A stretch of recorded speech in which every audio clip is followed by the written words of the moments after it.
serious problem, right? Okay. Welcome to the closing plenary of the 11th Annual Platypus Affiliated Society International Convention.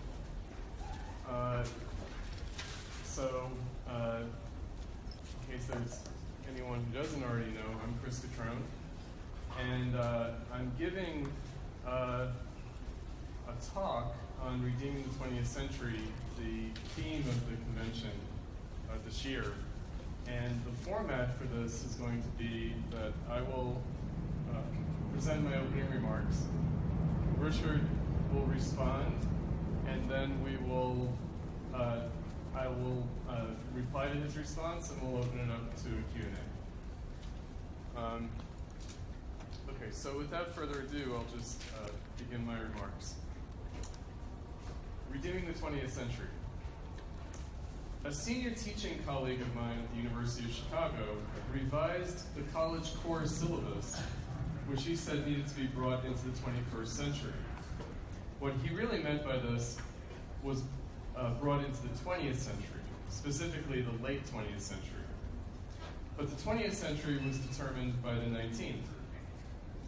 There was very little that was new, and most of it was bad. I spoke at previous conventions for Platypus about 1873 to 1973, 1917 to 2017, and last year 1918 to 2018. In those discussions, I divided the 100-year cycles into their first and second halves of 50 years. What was new was Marxism and anti-Marxism. As Marxism died and its memory faded into the second half of the last century, however we define that, there was absolutely nothing new. My colleague invoked ideas about bringing the syllabus into the 21st century that actually had their genesis in the early 20th century, specifically in the form of anti-Marxism. The Stalinist historian Erich Hobsbawm defined the short 20th century as the period from 1914 to 1991, from World War I to the fall of the Soviet Union.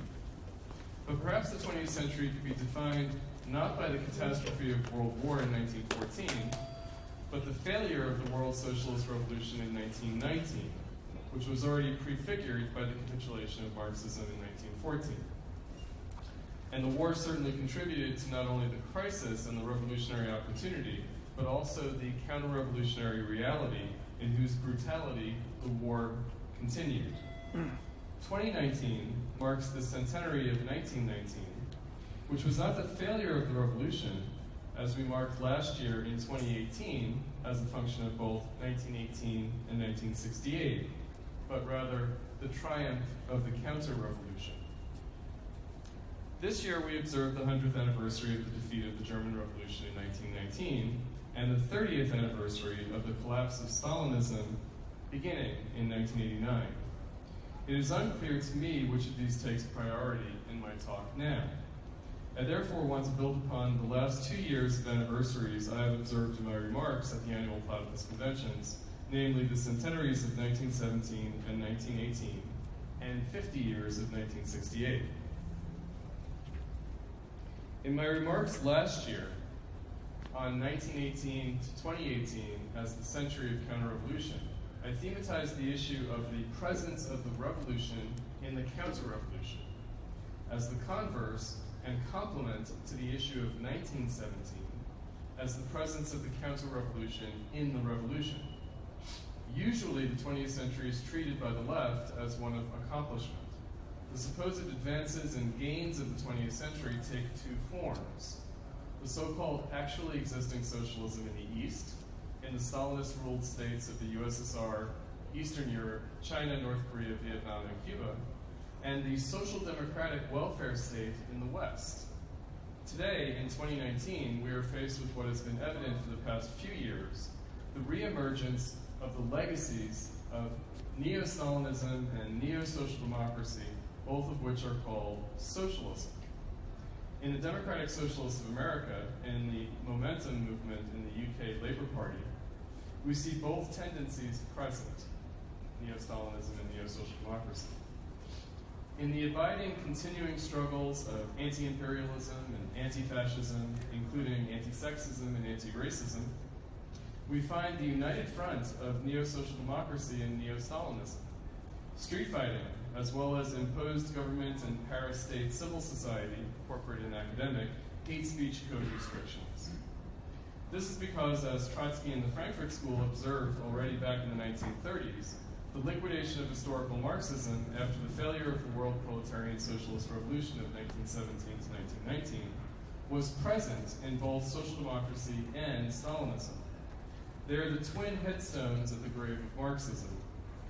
In the 1930s, Trotsky treated them both equally as varieties of reformist opportunism, whose residual differences were actively liquidated at the time in the Popular Front against war and fascism. Trotsky anticipated by 1 year the official announcement of the Popular Front in 1935 with his French turn, having his followers join the official social democratic parties worldwide in 1934. The fact that these parties had betrayed Marxism both in World War I and in the revolutions that followed, that social democracy was on the side of active counter-revolution as opposed to Stalinism's apparent continuity with the revolution, did not matter one bit to Trotsky. Stalinism was just as proven in his mind to be counter-revolutionary, and social democratic parties were just as potentially transformable into revolutionary socialist parties as the ostensibly revolutionary communist parties could have been, at least ostensibly. The first assumption I must ask you to entertain is that both social democracy and Stalinism were forms of avoidance of the struggle for socialism in the 20th century, and that everything accomplished under their auspices was actually stepping back and away from and not toward socialism.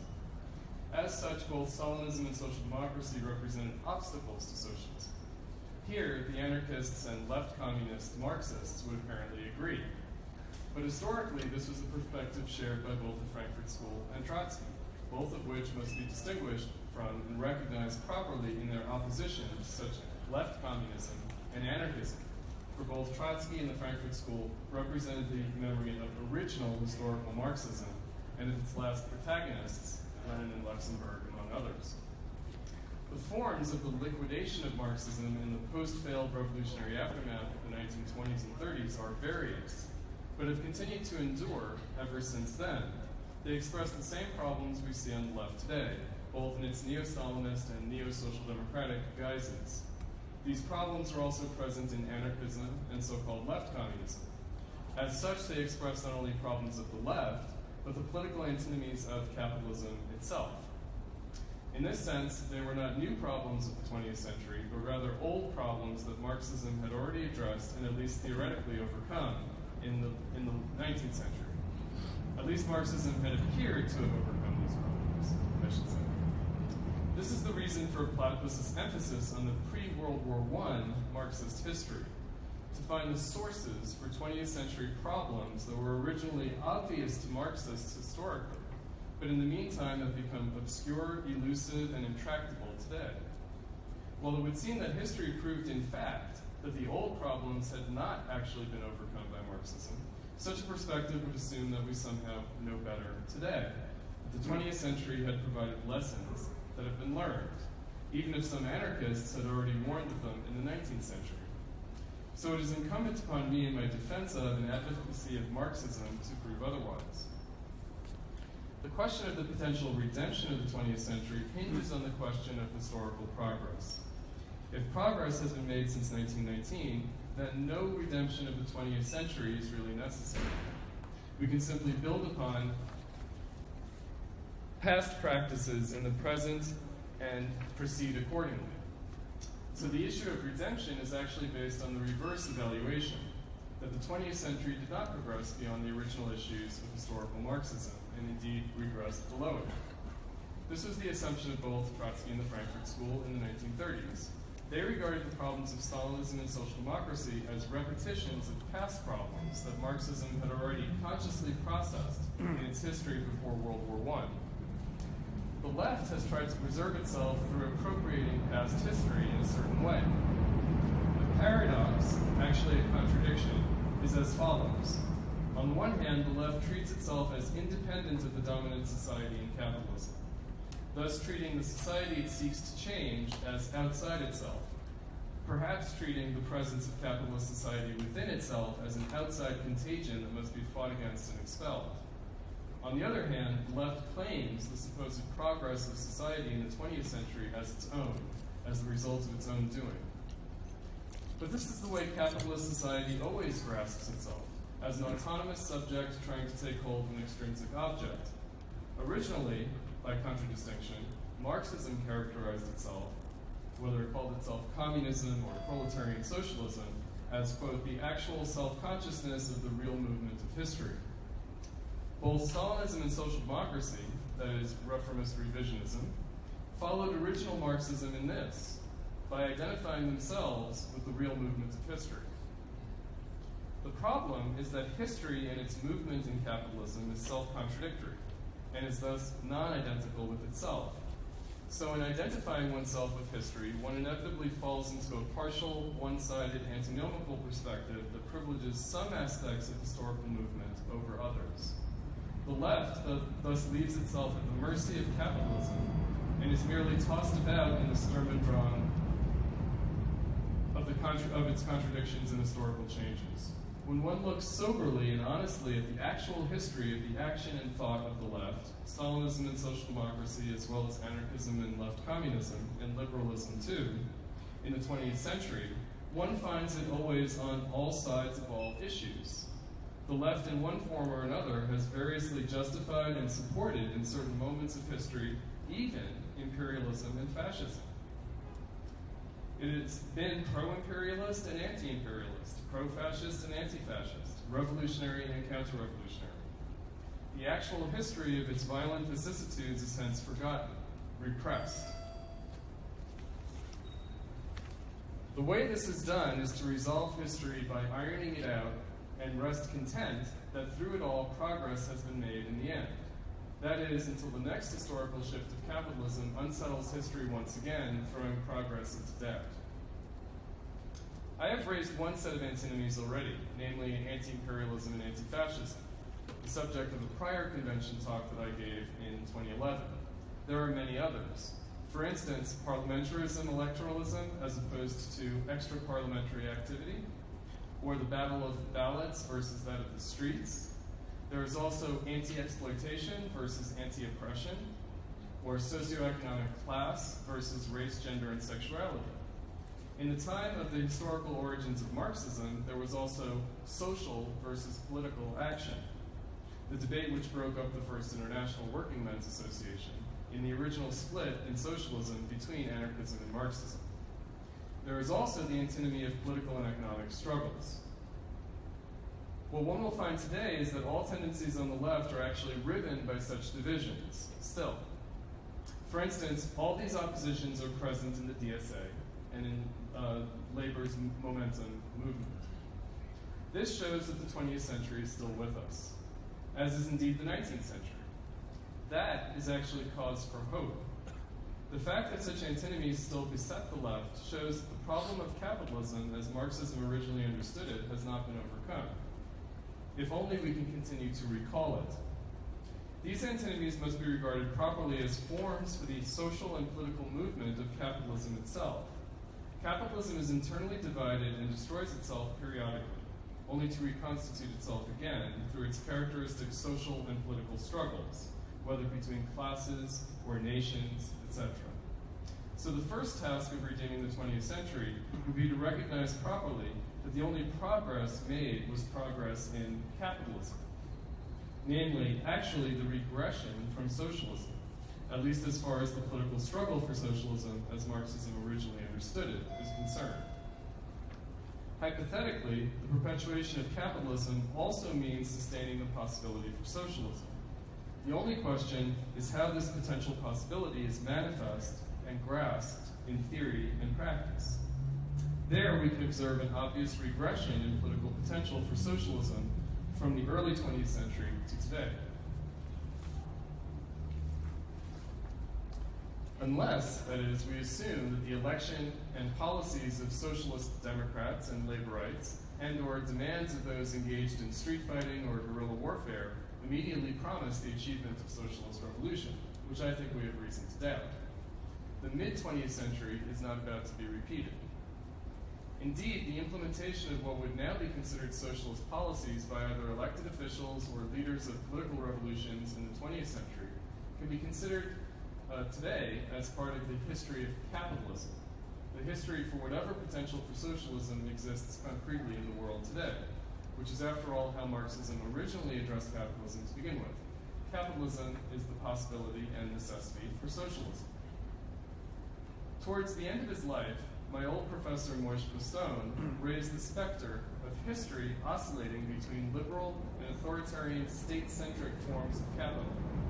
This was always Cutrone's great apprehension and suspicion of Platypus, with our positive appraisal of Lenin and Trotsky, so that the state-mediated capitalism succeeding the original liberal forms of capitalism in the early 20th century reverted by the end of the 20th century to neoliberalism, but might be followed by another phase of statist capital as a result of the crisis of neoliberalism in the 21st century. I addressed this phenomenon of reaction against the failure of Marxism in my Platypus Convention's President's Report in 2012 in the wake of the demise of Occupy Wall Street. My talk was titled 1873 to 1973, The Century of Marxism, subtitled The Death of Marxism and the Emergence of Neoliberalism and Neo-Anarchism. What is striking now is how at the terminus of the millennial left, anarchism has been nearly completely suppressed in favor of statist forms of socialism, in both neo-social democracy and neo-Stalinism. This is very different from where the millennial left originally started out, in the New Students for a Democratic Society, established in the same year, 2006, as Platypus, and also in the same city, Chicago. Steeped as it was in neo-anarchism, I think, Nick, your moniker is Mr. Situationist. From those days. Right, and that goes all the way back to your days in the SDS. Especially as inherited from the 1990s anti-globalization and avowedly post, if not simply anti-political left of Generation X, my generation. Despite the anti-imperialism of the anti-war movement at the time, which prioritized defense of third world regimes against the United States, this neo-anarchism persisted through Occupy. It can be seen in the more general anti-austerity movement in response to the economic crisis, to the post-2008 global economic crisis. But as the Great Recession wore on, eventually there was a turn to state-oriented and capitalist electoral politics, for instance with Syriza in Greece, but also with Podemos in Spain, despite the latter's avowedly anti-political stance, which, unlike Syriza, failed to take power and faded, Podemos having lost out to the traditional socialists. The turn towards the Labour Party in the UK through the Momentum movement under Jeremy Corbyn's leadership, and towards the Democrats, first via Bernie Sanders' campaign for the Democratic Party nomination for president, and then through its ostensibly socialist, progressive, liberal fringe, the Democratic Socialists of America, after the Brexit vote, and after Trump's election, shows the utter collapse. Indeed, I've called it the death of the millennial left. Marxism was originally disputed by the millennial left in opposition to both social democracy and Stalinism, but now has been completely assimilated to these two latter legacies. Whatever potential possibility and hope for opportunity of historical change that had come with the millennial left was expressed by its rejection of the traditional identification of Marxism with statism. Now this has disappeared. This repeated the failure of the 1960s New Left to overcome the problems of its elders in Stalinism and social democracy, and their subsequent assimilation to their legacy. As I wrote in my article on the Bernie campaign, The Sandinistas, about the millennial left's enthusiasm for Sanders, what socialism means is merely return to the New Deal and Great Society government programs of the Democratic Party in the 20th century. Similarly, the Corbynistas want to return to the old labor policies before neoliberalism. Where has the original anarchist spirit of the millennials gone? This is as striking as the disappearance of ostensible libertarian discontents from the Republican Party under Trump. However, it is expressed positively in moves to criminal justice reform, as well as free speech efforts against political correctness that Trump has initiated.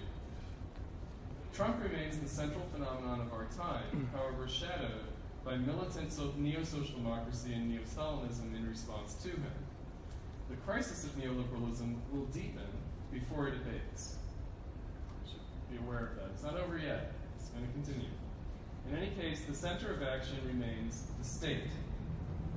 Whatever the left wants above all is to, what the left wants above all is to unelect Trump and reverse the Brexit vote, to which everything else is subordinated. The calls for increased welfare provisions, nationalization of industry, and other capitalist trade reforms are just enabling fictions. Right? So people tell themselves they want a Green New Deal, what they really want is unelect Trump. Significantly, I myself would characterize the task of socialism today as essentially anarchist in nature, but not as the post-political form of anarchism with the neo-left version of neo-anarchism, but rather as a pre-political phenomenon, namely the necessity to organize the potential for civil social action independent of the state and independent of capitalist politics, as a precondition for any kind of political formation, let alone socialist party building. This must be distinguished sharply from movement building or base building, however, in that they are, by contrast, dependent on their converse and complementary phenomenon, electoralism. The movement is always understood as a pressure tactic on elected officials, whether in government or rather in the legislative parliamentary opposition. The ostensible base building is according to the model of community organizing and NGO activism, that is, as civil society constituencies for electoral parties, especially in the neoliberal mode of privatized outsourcing of political action. So, for instance, consulting firms on electorates. Yes? In this way, I would distinguish the actual present historical necessity from the past neoliberal model, which expressed not a return to, but actually the thinning out of civil society and the capitulation to statism, however post-Fordist in character. The left today is stuck in the characteristic post-New Left neoliberal modality of social movement activism, which is actually just a training ground for NGO lobbyism and its group identity politics and professional managerial cultural racketeering. Any pre-socialist organizing today would need to cut sharply across the established divisions in the capitalist state management of civil society. The crisis of neoliberalism provides an opportunity for this, which the millennial left in its death is precisely avoiding. The new phase of capitalism now emerging from the crisis of its past neoliberal forms since the 1970s will offer possibilities for such organizing, as existing civil society is destroyed and reconstructed according to the new needs of capital. This is an opportunity to return to the original Marxist vision of socialism as imminent to and building upon the foundations of capitalism. The statist turn of the millennial left fails at this in its clinging to the established prior forms of neoliberal capitalism embodied by the existing Democrat and Labor parties, which will be as slow to change now as they were in the face of the neoliberal shift beginning in the 1970s. They didn't complete their turn for another 20 years in the 1990s. Neoliberalism started in 1973, but it didn't change the Democrat and Labor parties until the early 90s with Clinton and Blair. The millennials who are now joining the Democrats and the Labor parties today will be their unopposed official leadership in 20 years' time. Just as Hillary and Bill Clinton came to power in 1992, 20 years after their youthful participation in the losing 1972 McGovern Democratic campaign for president. And they were not anti-McGovernites, they were successful McGovernites. It just took them 20 years to grow up and be in a position to implement it. The millennials will learn through their defeats now how to adapt to capitalist politics in the long run, as usual through a backward and shame-faced movement. By contrast, the avowed right will be more straightforward, unabashed, and hence successful. This will give the millennials electoralism and statist orientation an apparent more principled and responsible character, by contrast to the blatant opportunism of the right, in pushing through whatever capitalism requires. But resistance or not, the overall drift is the same. By contrast to Cutrone, I regard neoliberalism as a form of statism and not anti-statism, with anarchism and libertarianism always marginalized fringe ideological phenomena. And so post-neoliberalism will not require any profound changes in capitalist politics at the level of the state, which, however, requires periodic fine-tuning. The mid to late 20th century New Left, with its characteristic confusions about the capitalist state, mistaking it as a compromise formation with socialism, in this way recapitulating the old opportunist reformist revisionism, was always deeply ambivalent in its neo-anarchist social movementism. By the 1980s, resigning itself to and even celebrating its powerlessness as some principal virtue. The left itself came to be actually identified with such powerlessness, mocking the original 1960s New Left vision of be realistic, demand the impossible. That is not going to change in the least with the present electoral form of a turn of the millennial left. The resulting statist managerial professionals emerging from the millennial generation will always be regarded as a bastard child and not recognized as the left's own. Just as the 1980s yuppies and the 1990s Clintons were never recognized as the offspring of the new left that they were. But the continuing left on the marginal fringe won't matter at all, other than as the usual paragon of hypocritical denial for which the new left has served as eminent historical example. See the long march through the institutions through which New Left Maoists gave us academic left blather, charter schools, and Obama's presidency. Before then, the old left Stalinists had always been what they ended up being, bureaucrats of corporate management and the capitalist state. Many more of them lived out illustrious post-World War II careers that were purged by McCarthyism, in which they had not been co-opted or sold out, but rather fulfilled their original 1930s youthful Great Depression vision for a reformed capitalism. So leftists who were young in the 30s, by the 1950s, they were managing capitalism. Same's going to happen now. As Lenin observed and Adorno repeated 50 years later, the apparent rebirth of anarchism in the wasteland of the defeat of Marxism was only a symptom of historical failure, and never more than the return of a ghost, or as Lenin put it, a phantasm.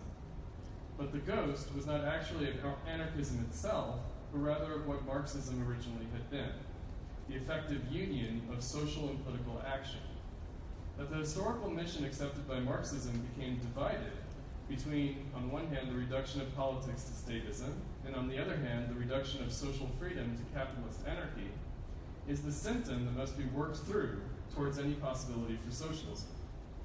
Historically, Marxism already traversed this path in the 1860s and 1870s, in the prelude to the mass socialist parties of the late 19th and early 20th centuries.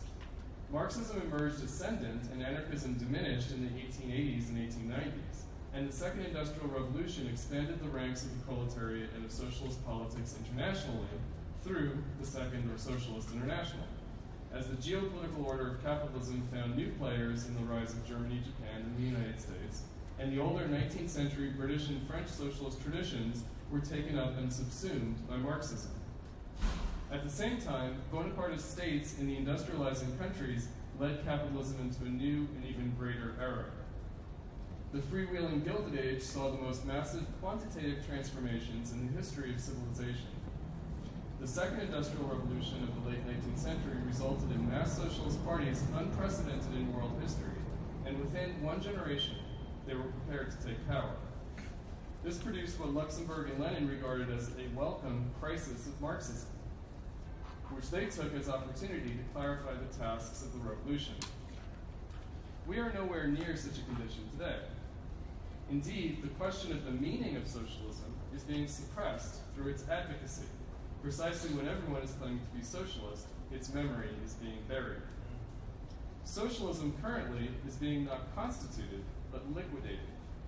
The last time this happened was in the mid-20th century, when Stalinism and social democracy liquidated Marxism and adapted to continuing capitalism. It is happening yet again. Redeeming the 20th century, then, means recognizing its repetition today. The reigning statism of the millennial left arriving at adulthood, whether neo-social democratic or neo-Stalinist, is the death mask imposed upon it by its 20th century forebears, smothering it from birth, especially that of the 1960s New Left, internalizing, through anti-authoritarian rebellion, the mocking face of state socialism. Any haunting reminders of anarchism that may trouble its conscience moving forward will be a mere spectral apparition and no living spirit of socialism. That spirit can only find life in the rebirth of Marxism, which for now exists outside and against the stream of the present, and like Benjamin's angel of history, sees not a chain of events carrying us helplessly from one damn thing to another, but only one single mounting catastrophe. As for Benjamin, the only hope is not in the flow of time, but only in the monstrous abbreviation and compression of history that can blast the continuity of the present.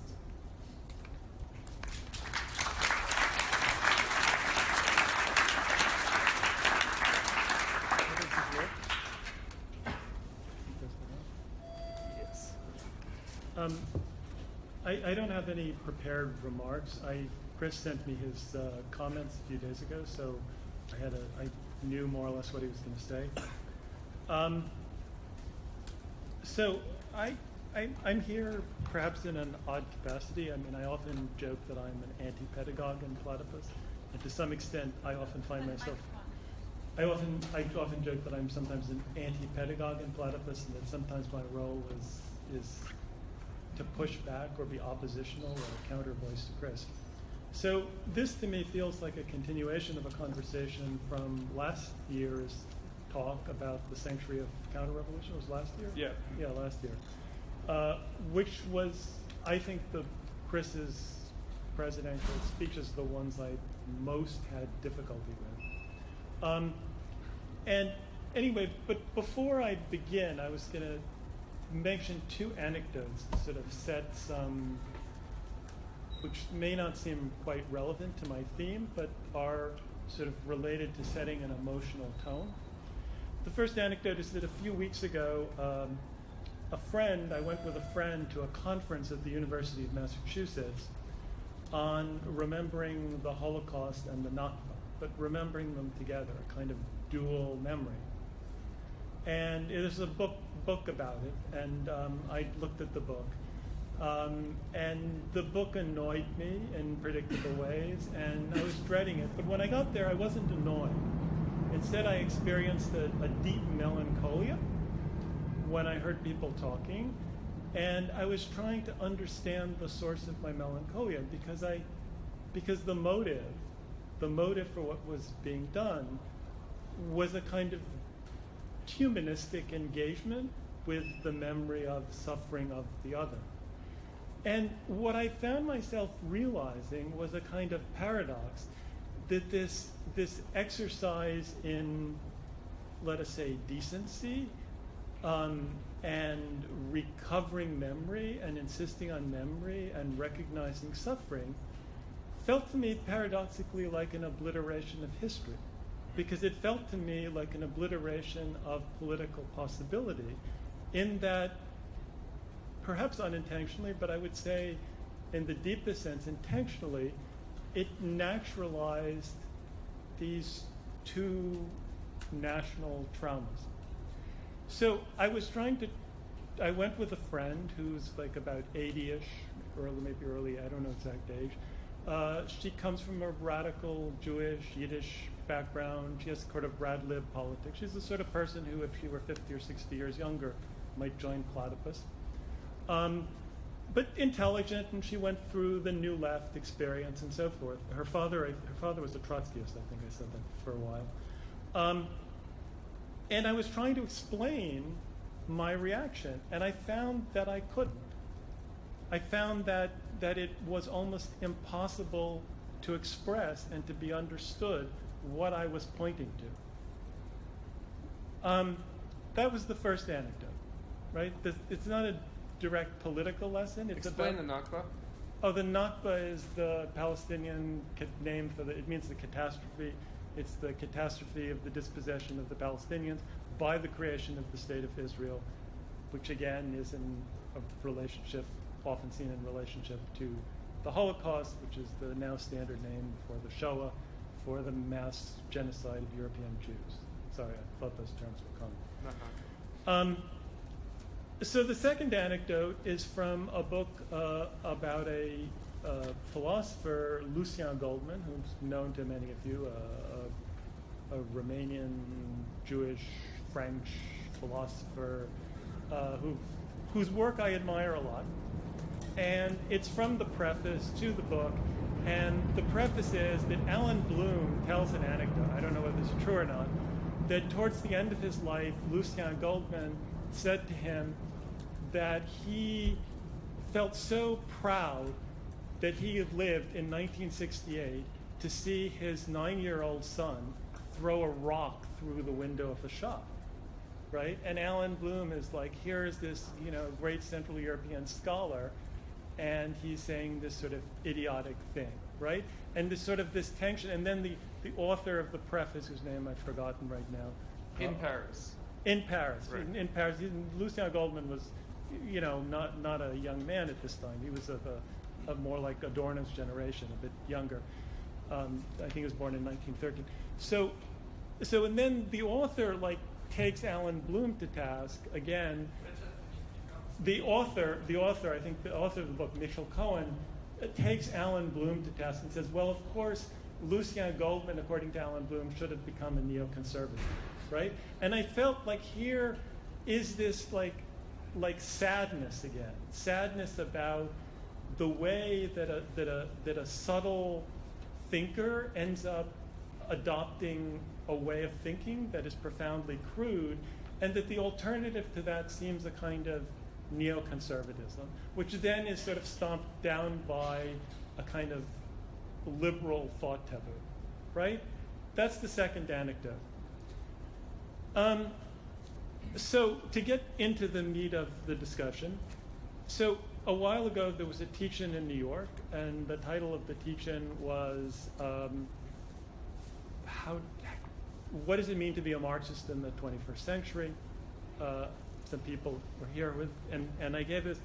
So I came up with a formulation that Marxism in the 20th century presents three problems. And I gave them sort of ethnic nicknames. So you have like fruit groups here. I said there's a Russian problem, a German problem, and a French problem. So the Russian problem is the problem of success. It's the problem posed by the Bolshevik Revolution.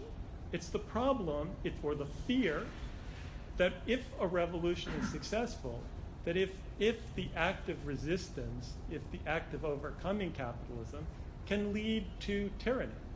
And it's a fear that, because of Stalinism, permeates and terrifies the entire left, right? And people are either traumatized by it, or in denial about that they're traumatized, or there are all these sort of secondary reactions. The second problem, which is obviously historically related, what we've been talking about this, is the problem of the German Revolution. And there is, of course, an orthodox narrative that the problem of the German Revolution is the Germans didn't do it right, whereas the Russians did it right? That they should have had a party, that this and that, that they had a Leninist party, there could have been a successful, everything would have been different. The whole 20th century would have been okay. There wouldn't have been Stalinism, there wouldn't have been Nazism, there wouldn't have been a Second World War. No Holocaust, no Nakba. No Holocaust, no Nakba, everything would be.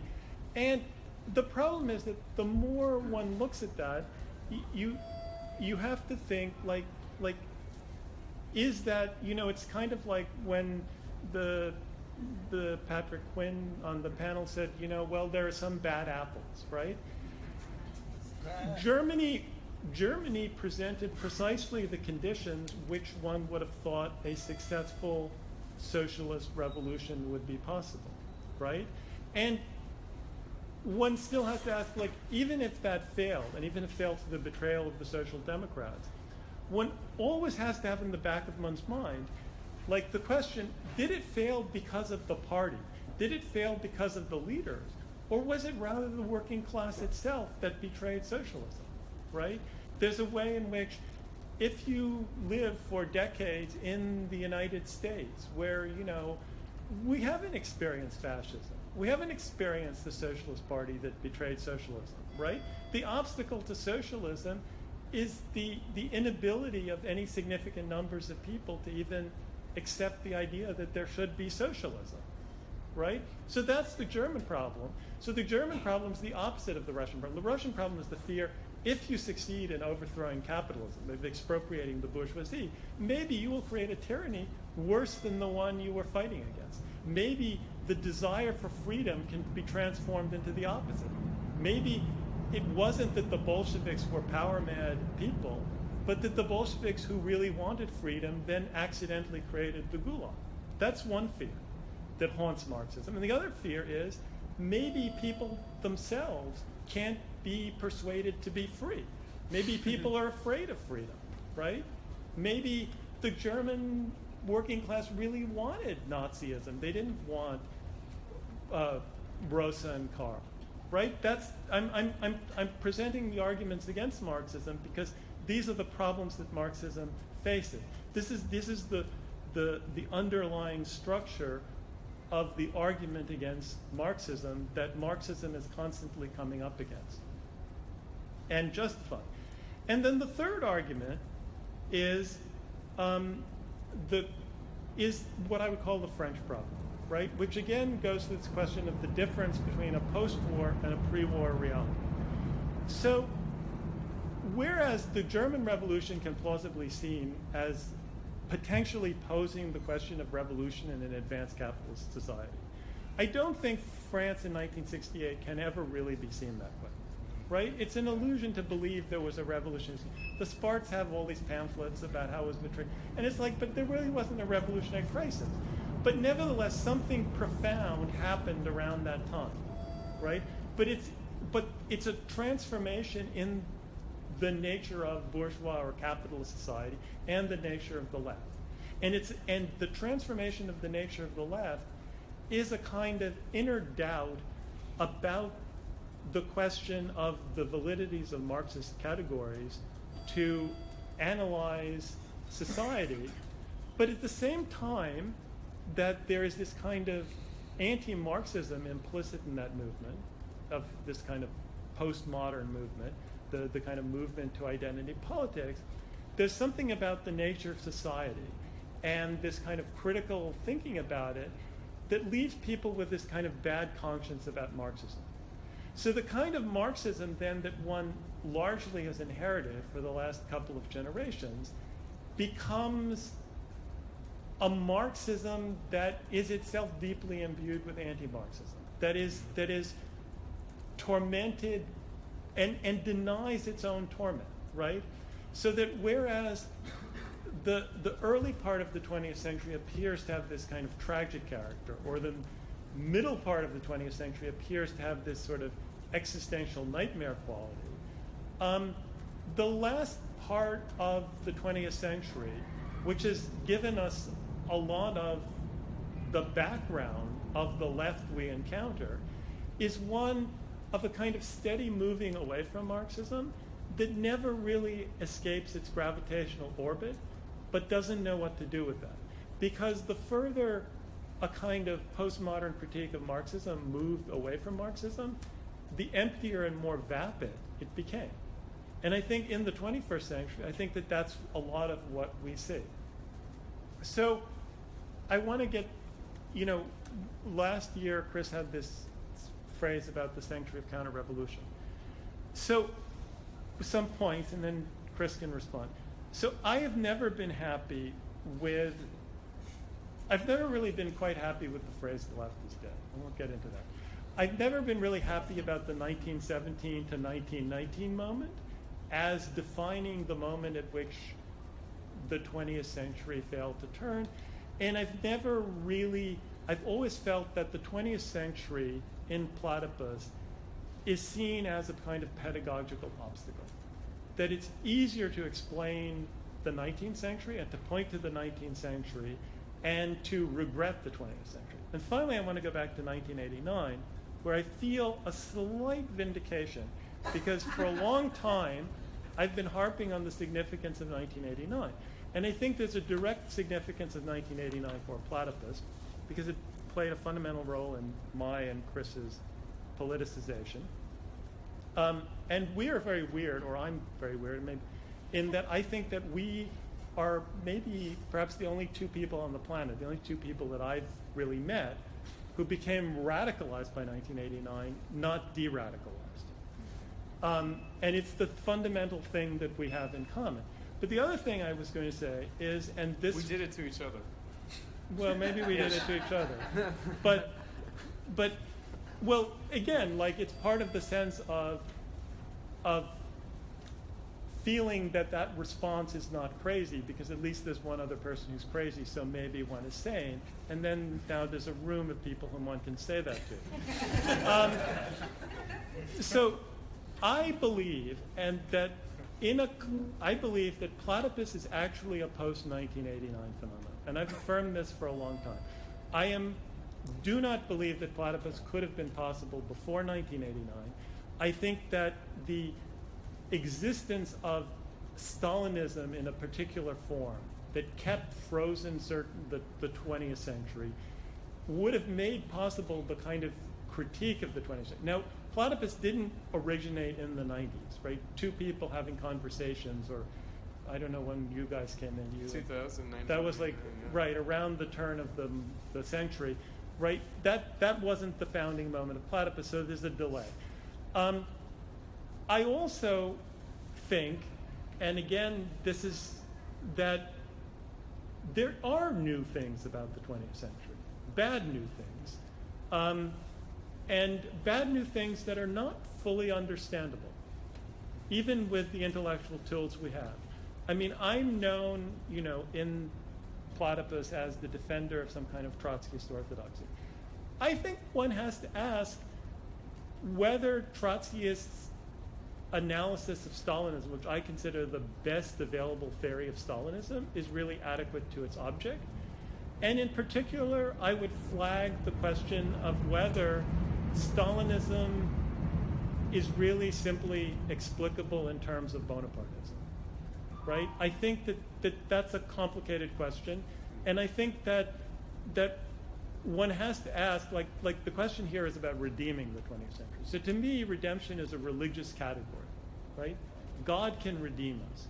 The question is, can we really understand the 20th century, right? And I think that a large part of the task of Platypus in the 21st century, in a time when a lot of our members have no actual memory, or perhaps will not even have been born in the 20th century, that, in a sense, is our main intellectual question. But anyway, I'll leave it at that. Chris can.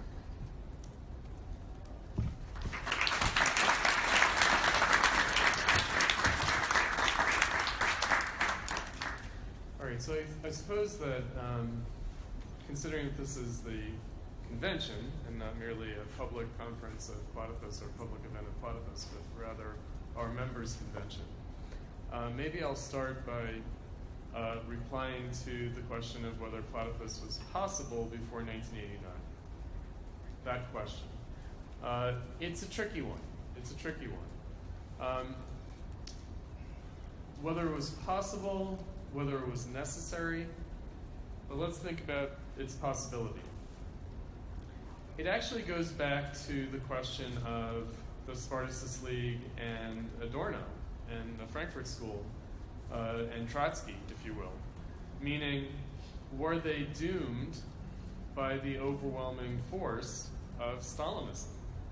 Was Stalinism such a massive political obstacle that essentially any kind of troubling memory of Marxism was a priori doomed to being suppressed?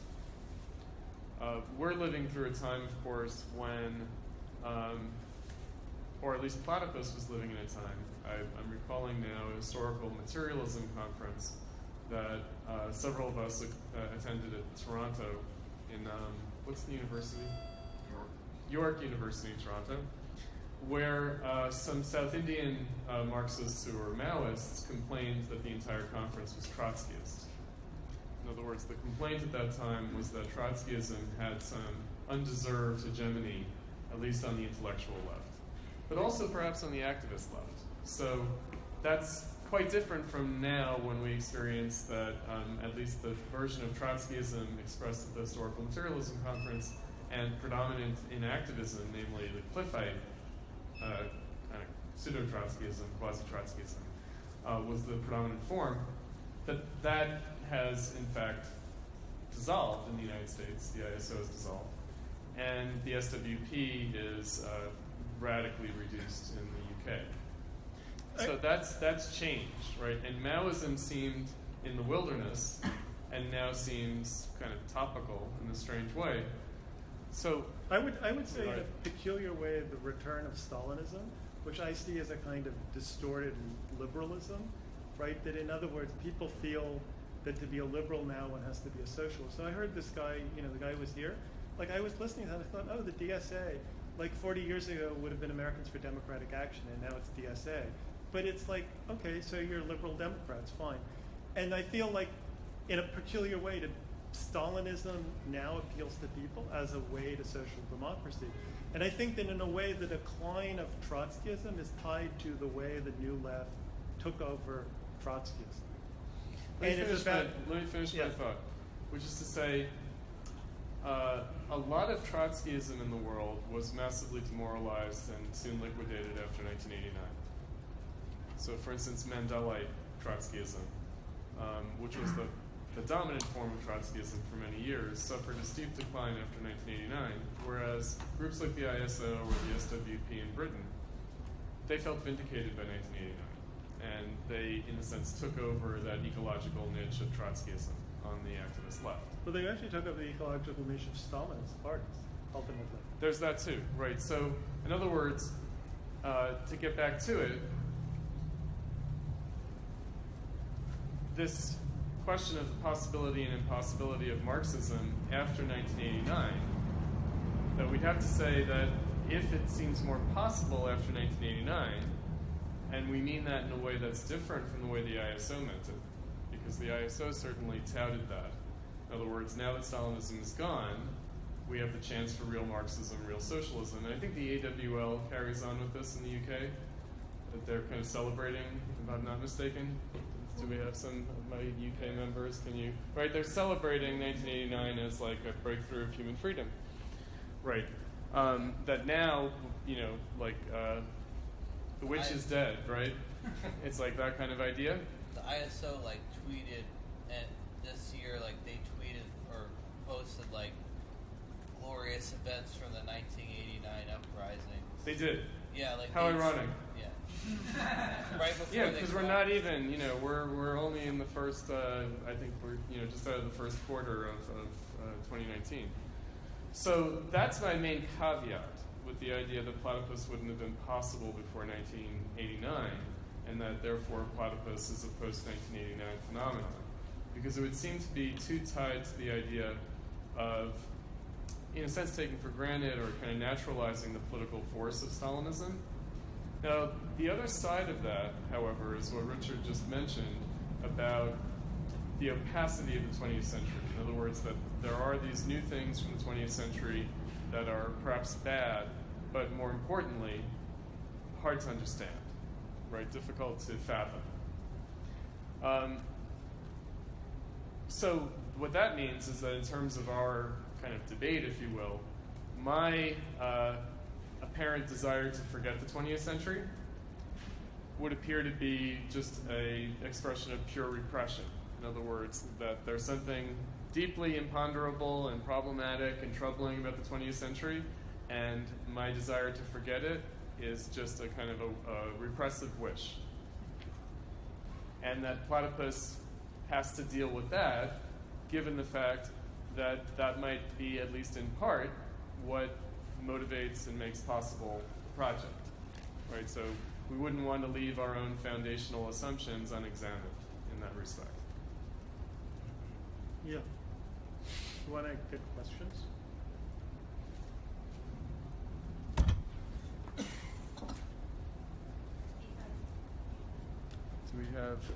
Do we have a third microphone? Yeah, I can project.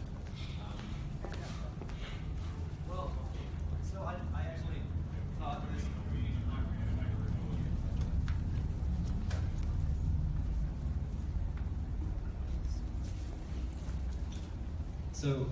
So I thought that this issue of forgetting versus ignoring might come up, and it's relevant to me because in Northern Virginia, nearly all of our contacts are 18. They didn't live in the 20th century at all, and they're not.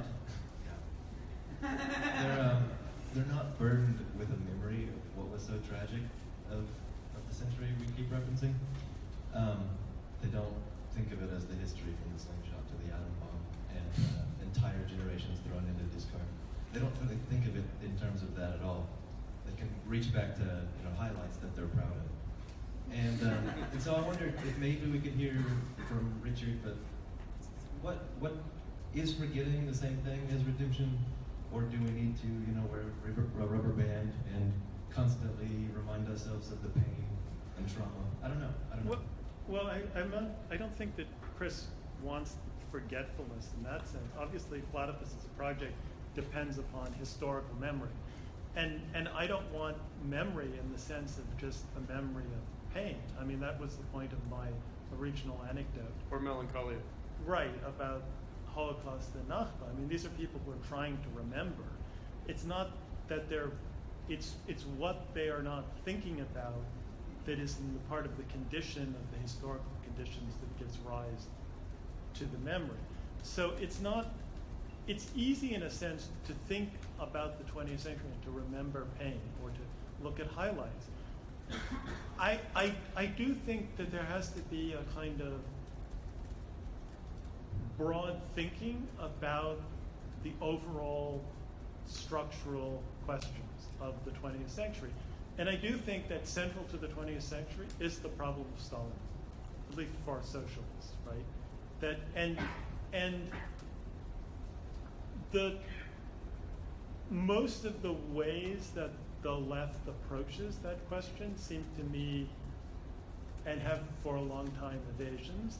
The answers that I am most personally sympathetic to are those of Orthodox Trotskyism at an intellectual level. I'm not talking about politics. I'm not talking about taking positions. And one of the problems with that tradition is it's so obsessed with taking positions that what is often most interesting are not the positions taken, but the thinking behind the positions, right? What I find interesting about the Sparks is not the positions they take, but the thinking behind them. But that thinking, even at its best, even in Trotsky, has to raise some questions from it, right? In other words, I don't think one can just even take Trotsky and the Frankfurt School for granted, right? I don't think that is necessarily sufficient. And also, as time passes, the question is, what will we be able to recognize what is new about the 21st century? Like, so far, I don't think there really is anything new about the 21st century. The 21st century is just the 20th century getting hyper, right? One of the, when we talked about postmodern, one of my early formulations about Platypus was we were hypermodern, right? Or we are a response to a kind of hyper-modernity, right? So, again, like I'm focusing on the question of understanding, not of redemption. Let me say something about that. Since I ended my talk with Benjamin, there is, in fact, the idea that forgetting is a form of remembering. In other words, that forgetting is not a failure to do something. It's an action. It's a kind of an accomplishment. And then in that respect, forgetting is a mark of redemption. In other words, that something is redeemed when it can be forgotten. I don't like either ceding it to pure theology, because I don't think that Benjamin, he's appropriating a theological motif for something that only God can do, as rather something that history is tasked with, which means a kind of secular redemption, totally different. I don't want to fall into that kind of discussion of redemption, nor, I realize, we immediately fall into a kind of psychological mode. Meaning, I think that what Richard is trying to suggest is that we have to work through the 20th century.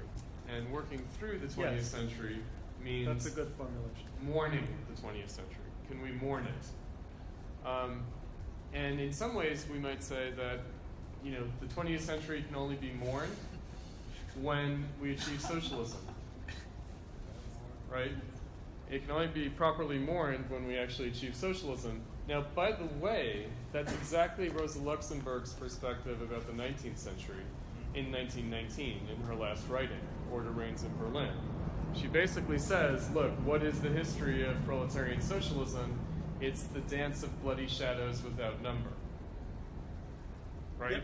And so we should not forget that Marxism regarded the 19th century as catastrophic, too. Right, and catastrophic in an imponderable way, meaning, and certainly someone like Rosa Luxemburg, who was an explicit commentator, and Lenin, who paid attention to, if not getting so impassioned about late colonialism, the horrors of the imperialist epoch of the late 19th century. These things, as Horkheimer told Benjamin, can never be redeemed.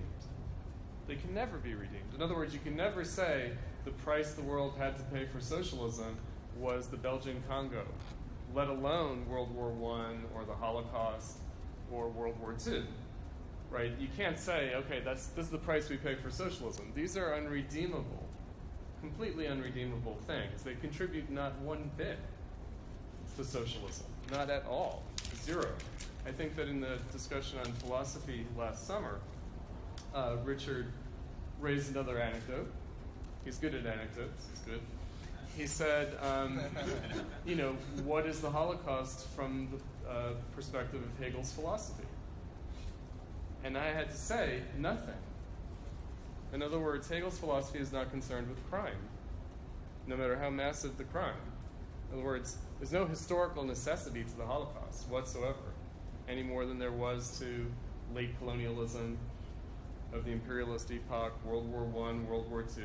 So this question of mourning, right? You don't undo a loss by mourning it. You simply get past it. But you don't undo it, right? It's not nullified. So we have to be careful of this language that we're using that's freighted with psychology and then theology, which is not psychology, but sometimes can serve as psychology. Because socialism is not a theological proposition, right? Socialism is not something that exists in the mind of God. Well, I was just going to say, I like Chris's formulation about mourning, and I think that one of the problems that one encounters with the left, in a sense, is that it's unwilling to mourn at all, unwilling to mourn the losses. Yes. Unable. Yeah. Not just unwilling, unable. And we are concerned with that. I think, Omer's article, Psychoanalysts of the Left, right? If Platypus are psychoanalysts of the left, we diagnose. Why is the left unable to mourn? Not unwilling, unable. In other words, characteristically, in its constitution, it can't.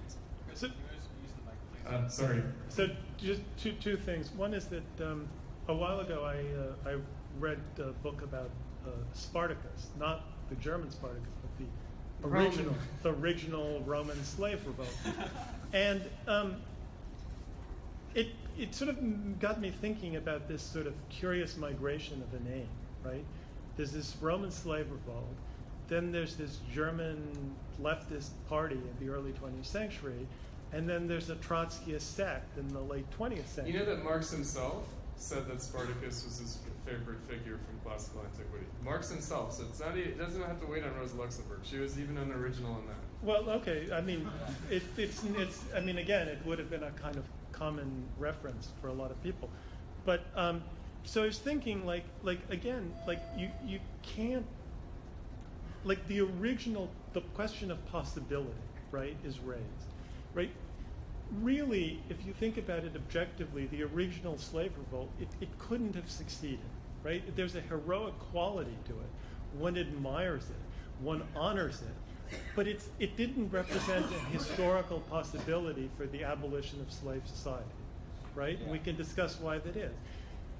The second revolt, the Spartacist uprising, which we were talking about, the tragedy there is the acceptance of an actual historical possibility. But then you get to the question of the Spartacist League, which Chris and I encountered, right? And you ask, was there an actual historical possibility or was there a kind of miming of historical possibility, right? Miming. Miming. Not mining, miming. Right, and it's thinking about like those three different incarnations of the same name that actually speaks to the kind of opacity of the history that we're trying to engage. Most certainly. I'll also say something about theology. So I don't necessarily object to theological language. I don't either. But I mean, so if God exists, then of course socialism exists in the mind of God like everything else. But one of the problems with a certain type of radical language in the present is that it either has a sense of historic reenactment, like the Spartacist League, or it does sound increasingly, quote, theological and religious, right? And I think that there is something of that one can hear in Platypus. I have two questions. The first one, which is about the opacity of the 20th century. You were mentioning two trends of neo-social democracy and neo-Stalinism. And on the one hand, there's a history of the difference between them, right? The social democrats are the social fascists, and the social democratic side, the Stalinist or authoritarian. Red fascists. Red fascists, okay. But there's also like Stalinist social democracy, meaning Stalinists eventually kind of make peace with the New Deal, for example. Euro-communism is a good example. Right. So then I guess my first question is, why do you see these two trends existing? What do they represent then in the current moment? And then I guess my second question is, you also mentioned the need for some kind of character of anarchism at a civil society level. In my neighborhood, there's a lot of anarchist organizations that do a lot of things, but at the end of the day, I guess they end up... They're neoliberals. Okay. Yeah, they're neoliberals. I mean, my second question Right. is, well, what would be the difference then? All right, so because obviously you might have noticed the structure of my argument. It I hope is not a gimmick for me to set up statism versus anarchy today as the sort of problem, and to talk about the convergence of Stalinism and social democracy and statism, right? In other words, in that respect, I'm paying less attention to the differences between social democracy and Stalinism, or neo-social democracy and neo-Stalinism. Recall always that with the neo, there's a difference. In other words, I do think that the neo-social democracy is it's neither the social democracy that tried to take a parliamentary road to socialism as against Luxembourg's Spartacus Fund, nor is it the social democracy of post-World War II, Four Freedoms, Alliance Against Fascism, American Pax Americana. It's not those things, and of course it's not pre-World War I social democracy either, although it's haunted by the ghost of that. It is, but it's something entirely different now, and it's not. It's one thing to say, okay, they're just trying to reanimate the corpse of New Dealism and Great Societyism, but it's also not that either, right? In other words, it's that's why I put it in much more broad terms and unspecified terms. Namely, it is simply setting itself up to participate in the next stage of capitalism. Similarly, right, so with anarchism, if I were to say the task of building towards socialism today is anarchist in nature. In other words, most Marxists would call it anarchism, but in so doing, what they would actually do is express their blindness to the early history of Marxism. Because a lot of what the early Marxist parties did in their formative phases, like in the 1870s, the SPD, like around the time of its formation, or what the RSDLP, what Russian social democracy looked like before the Bolshevik-Menshevik split, before the takeover of the party by the Iskra editorial board, would have been called anarchism. And its only difference from Narodnism was in its vision. In its activity, it was the same. In the same way that I think Marx said, he critiqued the Gotha program of 1875, but he said these infelicitous formulations in the program don't really matter because what you guys are actually doing and what you're recognized as doing is not the Lassallean program, even though there are some Lassallean phrases. Actually, the problem of Lassalleanism in the SPD occurs later. In other words, once the party becomes strong enough to be a player in the politics of the state, then the question of what is this all for? And that's why Bernstein has this kind of funny reflux of Lassalleanism, where he says, maybe Lassalle was right after all, right? But that's not from the beginning. In other words, the sort of Marxist humanist, like Peter Hudis idea that like it's tinged from the beginning, you know, with Lassalleanism, it's bogus because in fact what the Eisenachers were really doing on the ground, now today, any Marxist would call anarchism. And by the way, of course, any progressive liberal would also call anarchism. So the difference between that and neo-anarchism, if you will, in a kind of post-New Left mode, is that, of course, the only difference between anarchists and liberal NGOs is the amount of money in their pockets.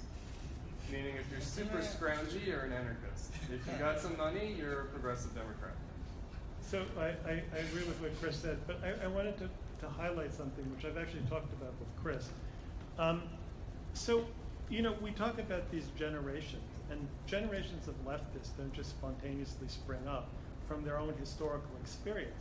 They interpret their own historical experience taught by previous generations. Yeah. So we in Platypus are very much aware of the way the Generation X and millennials have been educated or miseducated by the baby boomers. But the baby boomers themselves were the product of the pre-war generation. I mean, I actually met some of the people who taught the baby boomers as old men in the 90s. And that's a kind of transition, right? The people who were the young radicals of the 30s, right? The pre-war generation. And a large part of the problem with the New Left, which renders the 20th century so opaque, is its inability to really digest the problem of Stalinism, right? And that's even true, I would say, of the Trotskyists, or perhaps particularly true of the Trotskyists. I was listening to our first panel on imperialism, to discuss it with one of our members in Vienna, Andreas, who's here.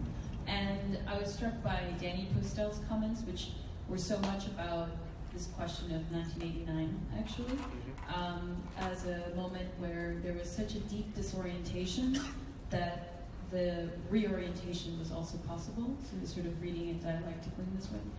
And I wonder to what extent, because I remember when the first idea of doing this panel in 1989 sort of came along, that there was this conversation among members about like this kind of existential question about what made Platypus possible, and to some extent it's like this question of the Gen Xers, right, and the experience of the generation of you all. And I think that's very much bound up with our necessity to go back to it as a way of trying to understand the necessary preconditions for our organization. But so now I'm wondering if, and I don't mean this to become like a practical question, but I wonder now if the way that we should talk about this panel is by, first of all, like maybe reframing it in terms of Marxism after 1989, and to have people on the panel like the AWL and Danny Postel who see 89 as like a moment of opportunity. And if that's the way that we as Platypus can also kind of, you know, find a way of thinking about our own history through the history of the left. So 89 as a moment of opportunity in 89, or as a moment, continuing moment? Because the Sparks saw it as a moment of opportunity, which clearly didn't happen. Yeah, I was going to say that, you know, I mentioned the ISO and the Cliffites more generally being in crisis, and they certainly saw it as an opportunity in a particular sense. Okay, so I think the AWL, I think I saw some article about, you know, like, they called it a revolution, and of course these things are called revolutions. But what's remarkable about the collapse of Stalinism, why we refer to it as the collapse of Stalinism, was really that it was a collapse. It wasn't really overthrown. It was a spontaneous collapse. It was an implosion. And I think that it came up on our panel last night that the collapse starting in 1989 was because the people in charge didn't even want to defend their own system. Yeah. Right? And that was both a broad phenomenon as well as a more specific phenomenon, namely that Gorbachev and the people around him who had come to power made an explicit And that, by the way, is a confirmation of Trotskyism. And that's a confirmation. That's a confirmation of Trotskyism because Trotsky believed, against people like Shachtman, that actually, given the opportunity, the Stalinists would capitulate. In other words, Shachtman thought, no, this is a bureaucratic caste that has its own interests, it's bureaucratic collectivism, and that those interests in some way serve the needs of the broader society, and therefore is a much more kind of intractable problem. Whereas Trotsky was thinking, actually, at the first opportunity, the bureaucracy will give up the ghost. And that's what he expected to happen in World War II. But what the Trotskyists also thought, which was false, was that it would trigger social tensions, that there would be some kind of... There would be a working class uprising. There was some kind of working class defense of the idea of socialism, which obviously didn't happen. So behind Richard's comment about Germany, because he said Russia, Germany, France, when you said that the question of Germany, I feel like you didn't put a fine point on it. And the question of Germany boils down to, does the working class want socialism? Right? Well, actually, that shows up in 1989 as well. And obviously not just in Germany, in the broader East Bloc. And I think that one of the panelists last night also said that even though the bureaucrats gave up, I don't know if it was Patrick Quinn or not, I guess this sounds like a kind of a Mandela solidarity, like kind of Trotsky-ish kind of formulation, but it might not have been him. The bureaucrats wanted to give up, but the masses still wanted socialism. In other words, that if you asked, do any of you remember which of them said that in the opening remarks? Except the DDR got voted out of existence. Eventually. Who was the guy at the very end? Oh, was it Earl? I don't think it was. I don't think it was Earl either, because he wouldn't make such a demagogical claim, right? Because this is like some cheesy, like, in other words, the wall came down, and what that meant was that Gallup poll could, like, go in and, like, ask the people of Eastern Europe, what do you want? And then, like, publish some interesting findings. Oh, well, they still want socialism, right? The Communist Party type, John. It might have been Bechtel. It might have been, yeah, it might have been the CPUSA guy, because that would actually fit his worldview, if you will. Although apparently there is a considerable nostalgia in Eastern Germany among older adults who remember the DDR for the DDR. And even more among younger people with kitsch. Yeah, more so now than in 1989.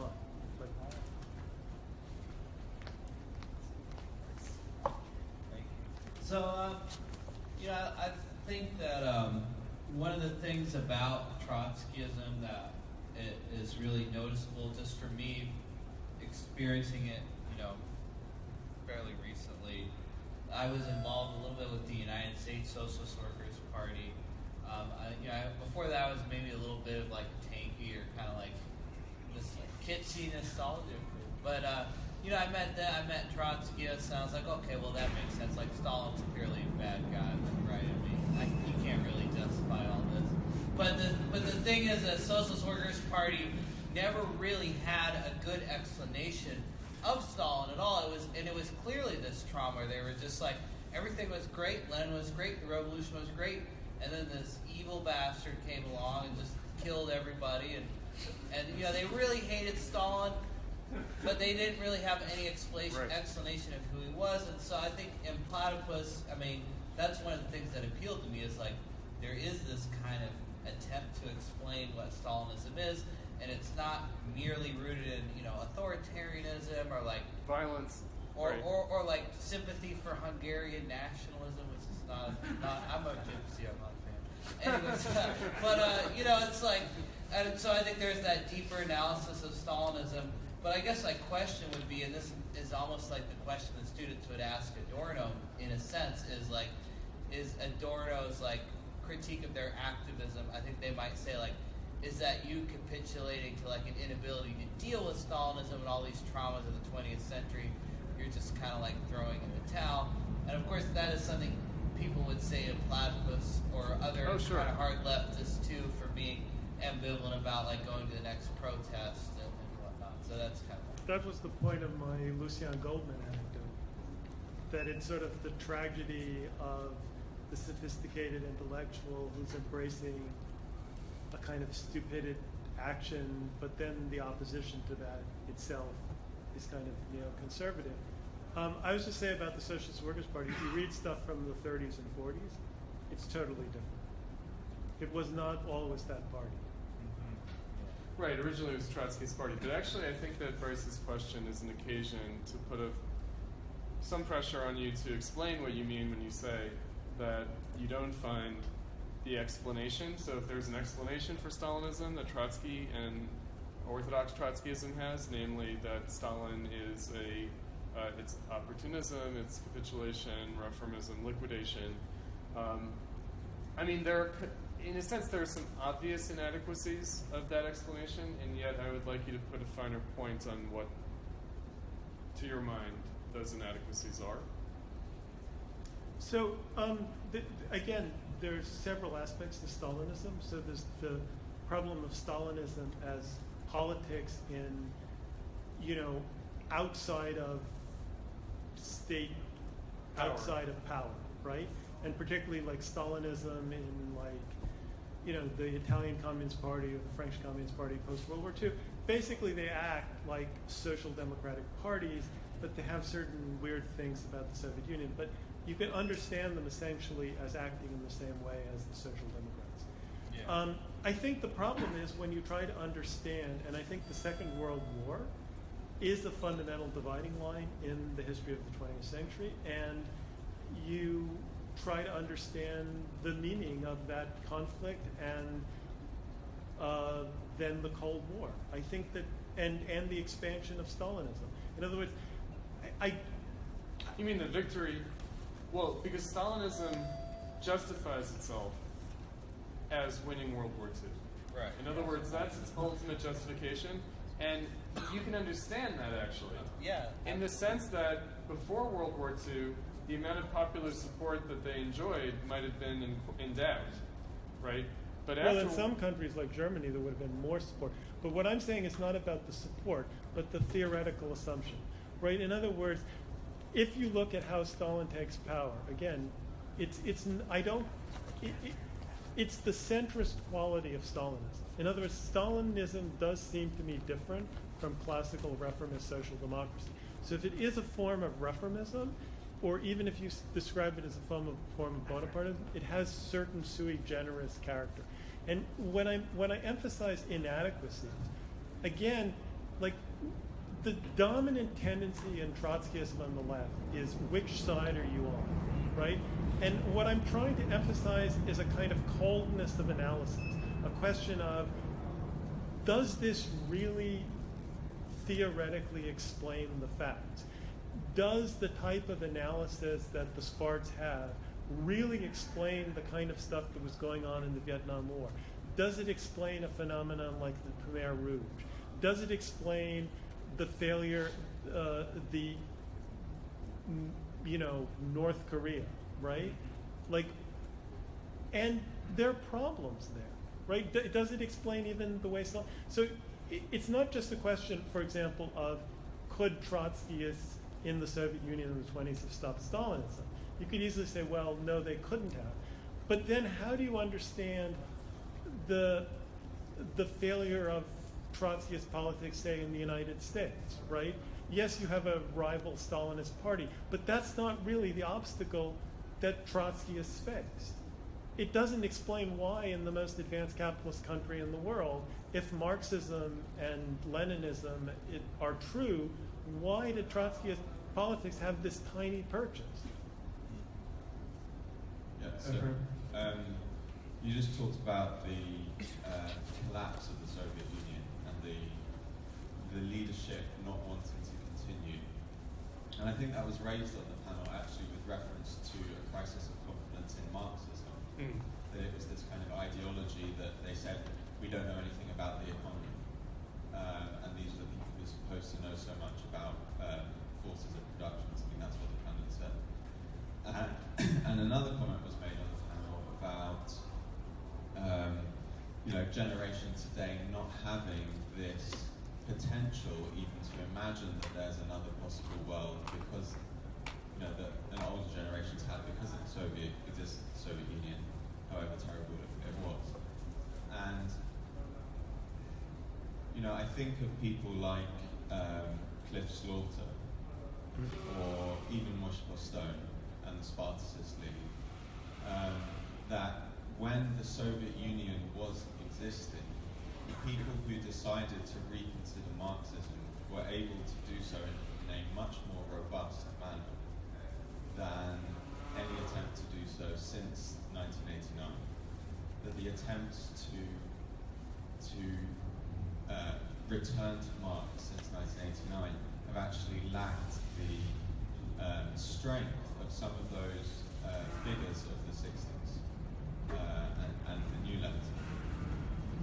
So my question is kind of what you think about that and what it might be, but I also wanted to ask Chris, you made this comment about well, what would it mean to say that the Adorno and the Spartacist League were inevitably going to be defeated by Stalinism? And this relates to this question of what was possible in the 60s, because it does feel, and my question is, what does defeat mean there? What does it mean for Adorno to be defeated, or to succeed? Because it does feel, from where I am, that there were two ways out of the 20th century. One at the very beginning and one at the very end. You mean 89?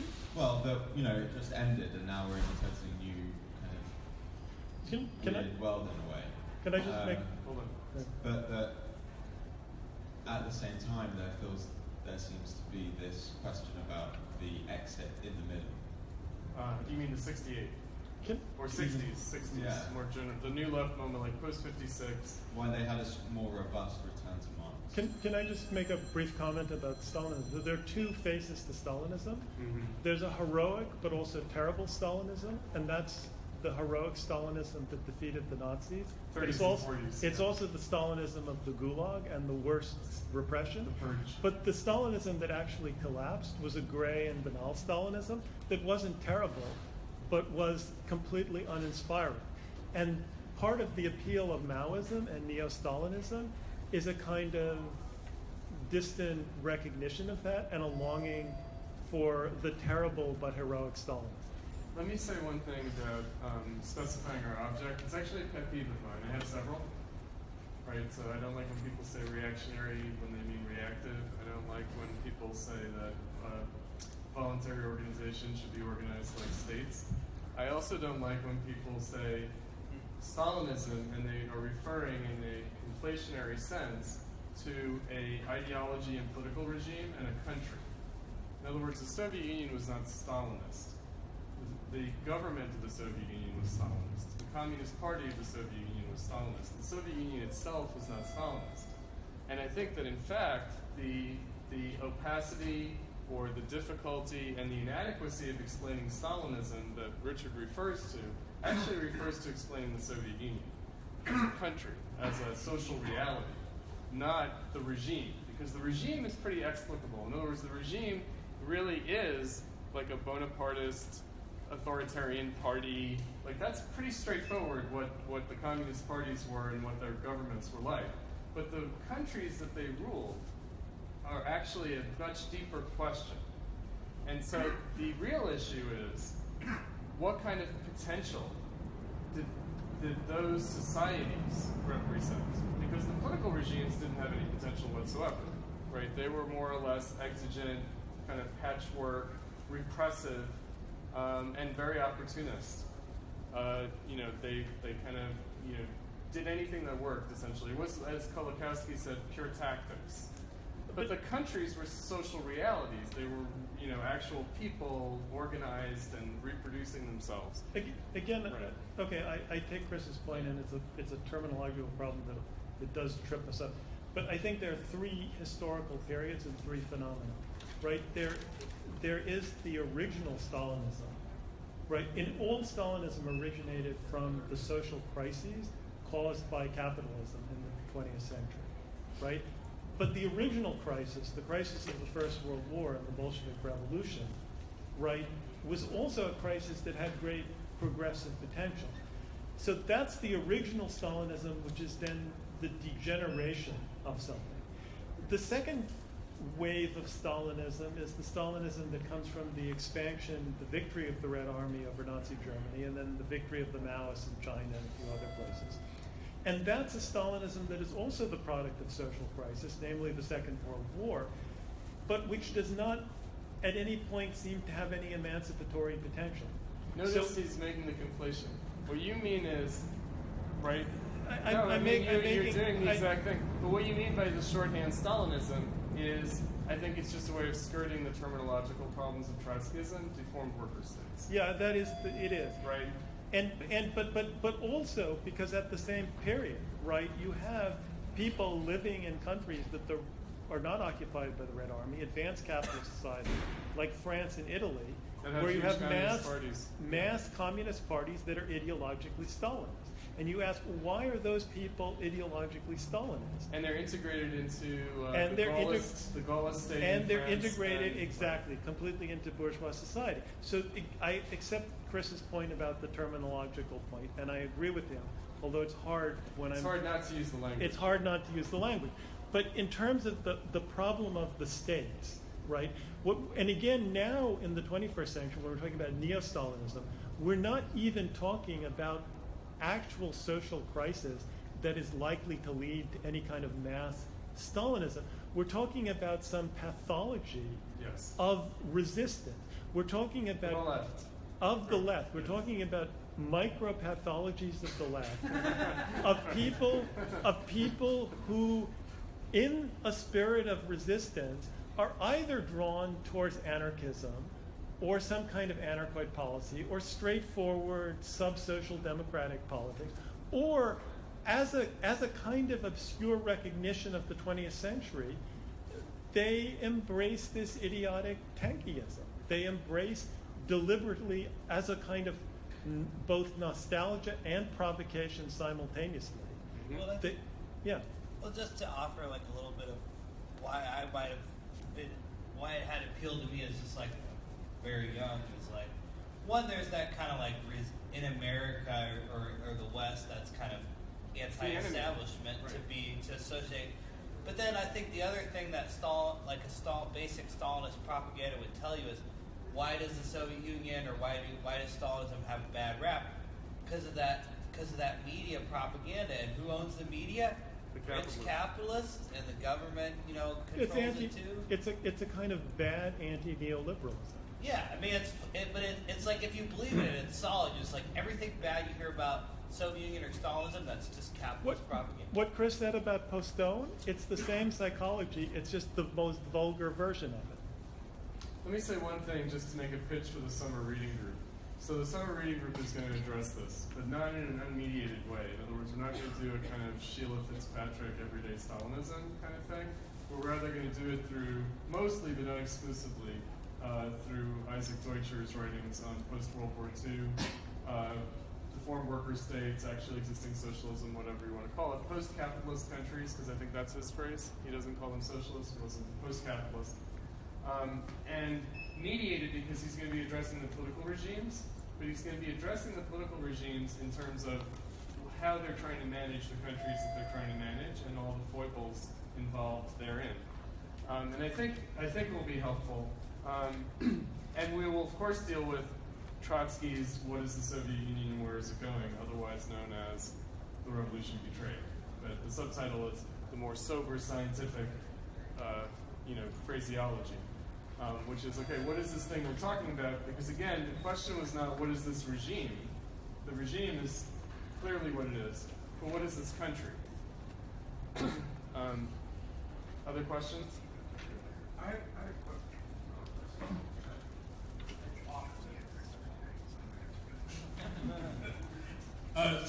Because it made me think, Richard, when you raised the question of being radicalized by 1989, the question of can we make the 21st century an asset, what is a liability? I think if Chris, maybe you can fill us in, but your account of your dream on Facebook, right? The 21st century, the century of eternity, right? Mm-hmm. That in some sense is flattening out of history, that we relate to what is social and historical as natural. The dialectic point of enlightenment has become myth. What is the potential of a mythic, fated relationship to the world? That all of history seems to be at stake, right? That we flatten it out. Or, you raised a question, Chris, about climate change. It's finally apparent that we have the task of meteor, which is a kind of fundamental transformation of human society. So is there a potential You know, and I think of myself as a Marxist coming to school. Why did I buy the grand narrative idea of Marxism that plagued people in the 80s, right? Am I just smarter than them? Or is there something about a moment that makes the grand narrative of Marxism makes sense because history has been flattened out in a certain way? I think Susan Buck-Morss published a book. She spent some time in the late Soviet Union and in the transition after the collapse. And then she published it as a book called Dream World and Catastrophe. And in our panel last night, Robert Byrd was the University of Chicago professor of Slavic literatures and cultures. His slideshow, right, he showed this kind of architecture, the kind of brutalist, kind of mid-20th century, kind of late modernist, but actually early postmodernist architecture. That's what brutalism really is. It's actually postmodernist. But it's you know, that he was it the Temple of Youth? What was it? Just sort of like Palace. Okay, not temple, but palace. Because I was like, okay, this nondescript building that like could be like a high-rise in Chicago, somewhat shabby. It's the Palace of Youth, right? And I kind of feel like, oh, that's what we're really talking about. In other words, we're talking about the kind of hallucinogenic quality of those countries in the mid-20th century, and what did that represent? In other words, is it the Gulag? You know, what is it? Right? What does it represent? I wanted to respond briefly to Omer. So, you know, a neighbor asked me in quite a friendly way, so Richard, why are you a Marxist? And I actually found it a difficult question to answer. I mean, because my impulse is like, well, because it's true. And it's kind of similar to my response to like, why do you believe in Freud? Well, because it's true. It seems kind of intuitive. Freud. Well, I mean, I'm using that as an analogy. Yeah. That like, why are you Freudian? Why are you Marxist? Well, because they just seem so clearly true. But what I would give another answer now, which is that I think that the real reason I'm a Marxist has not to do with oppression or my person, but it's the only way that I can experience history. And that to abandon Marxism feels to me to become completely disconnected from a certain type of temporality, from a certain experience of the present as related to the past, and I can't voluntarily do that. That's why I gave that image at the end, that Marxism is the alternative to simply being swept along in the current of time from one damn thing to another. But the Benjamin point about the accumulation of history, does the 21st century actually make that seem more true or something? Is that more apparent? That it seems like all of history has been accumulated to this moment or something? I don't know if that's... It's the accumulation like a hoarder accumulates. Right, and you know, this hoardism is a symptom of our moment. For Benjamin, that's also a kind of negative image of emancipation, right? Collecting, yeah. That it's not just about forgetting, but also making every moment citable, actually. Yeah, Benjamin had Edward Fuchs, collector and historian.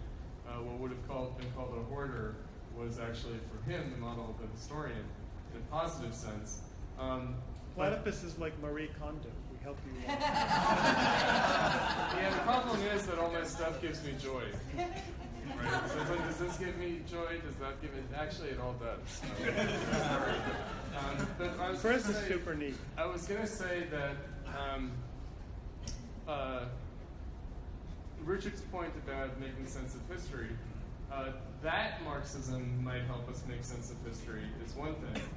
How it helps us make sense of history is another thing. And I think what you said, Richard, about the experience of the temporality of the present. Okay, so I'll go with the colloquial meaning of temporality, meaning that everything solid melts into air. This too shall pass, right? And therefore, the only orientation one can have is not simply in the moment, but with respect to other moments. And so Benjamin's point about the constellation is that we don't make sense simply with respect to the immediate past and the immediate future, but out of temporal succession. In other words, that there's something real, there's something present about the past that isn't simply a matter of proximity in time. And of course, 30 years after 1989, right, I think it was Robert Byrd who said that he's going to give the exact same presentation 30 years after 1989 that he gave 20 years after 1989. And in a sense, he gave us a presentation on his own personal experience in 1989. So meaning the perspective is the same in 1989 as 20 years later, as 30 years later. That's the exact opposite of what we're trying to do in Platypus. He crowds it out. Right? So I had we have Lou, then Matt, and then Spencer. Okay. But we're running low on time if we want to step these questions. Okay. So my question, speaking of Benjamin, or perhaps Nietzsche, Chris, last year for your president's talk, 1918 through 2018, the century of counter-revolution, first 50 years being active and the next being passive, I guess. Active anti-Marxism versus naturalized anti-Marxism. That's right. And tonight you just said the pseudo-left has been trying to take credit for progress within capitalism. And years ago, Richard, I think citing Nietzsche, talked about choosing one's own history. Or choosing. That was me. That was you. Okay. That was me. I used a different Nietzsche quote. I said, we need a pessimism that's strong. Pessimism was strong with Richard. Mine was the use and abuse of history for life. That's right. Mm-hmm. So, with regard to this choosing of one's own history, how would a true left find the revolution within the counter-revolution, as you called for us to do last year, without this kind of what you said at the beginning of your talk tonight, of both trying to be outside of the dominant society of capitalism, while simultaneously taking credit for any kind of progress that has happened within capitalism. Right. So, in another plug for the summer reading group, one of the framing readings will be another. So we'll use Trotsky's "What is the Soviet Union? Where is it going?" But also we'll use Michael Harrington, who came up, Marxism and Democracy, where he makes a kind of a curious assertion, and this is in 1980 or 1981. It's actually before he establishes the DSA, where even though he's a Shachtmanite, he's a kind of Stalinophobic Trotskyist, if you will. So very, very anti-communist in that sense. He nonetheless proposes that the path to socialism would be shorter in the Soviet Union than in the United States. Right? So again, it's not so much, I mean, this is where the identity of the regime and the society is pernicious, is treacherous. Because one is not looking to the Communist Party leadership in the Soviet Union to do the right thing, right? That's not really what the point is. The point is rather, what could the workers of the Soviet Union do about the transformation of their society? Right, that's really the point. This reminds me of something because Chris mentioned reading Deutsche. One of strangely the advantage of Deutsche is also a kind of flaw in Deutsche. The Deutsche tended to be a reformist vis-a-vis the Stalinist regime.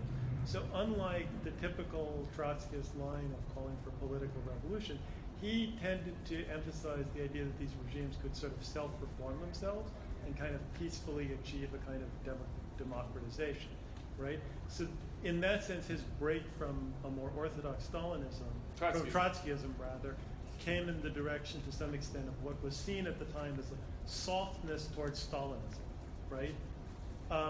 Which is actually different, though, and this was another argument we had, from the Pavlovite softness towards Stalinism, which had to do more with a kind of opportunism. But the interesting thing about that reformism is that it actually makes him, in some sense, more objective about the nature of those societies. Right, that's right. More sober about it. So in terms of, in contrast to the way the 20th century sort of repeats itself, the question of redeeming the 20th century is, well, what did these kind of deep, almost imponderable phenomena of the 20th century, not just the ideologies, but the kind of social realities of the 20th century seen in Eastern Europe, the Soviet Union, and other such countries, what does it suggest, not about their social reality, but rather about our social reality, right? In other words, in terms of choosing our past, if you will. I mentioned that Lou, I think that you're bringing up this point, which is to say that the left tries to claim the 20th century's history as its own, as the result of its own doing, the result of its own progress. The problem with that is that, of course, that's simply treating it as accomplished. Trotsky called it worshiping of the accomplished fact, whereas, indeed, the point was not to say, okay, we've accomplished these things, and we claim credit for it, but rather, how do we feel tasked by these things? In other words, the Soviet Union, Russia went from a peasant country to an industrial country, and how did that task socialism, right? In other words, okay, what are we going to do with this thing? And in fact, that question is the same in the Soviet Union as it would have been in the United States, meaning here's this thing that industrial production, let's put it that way, and we can leave aside the question of capitalism rather than get into some terminological dispute, has produced. How does it point beyond itself? How is it self-contradictory? What's to be transformed and how?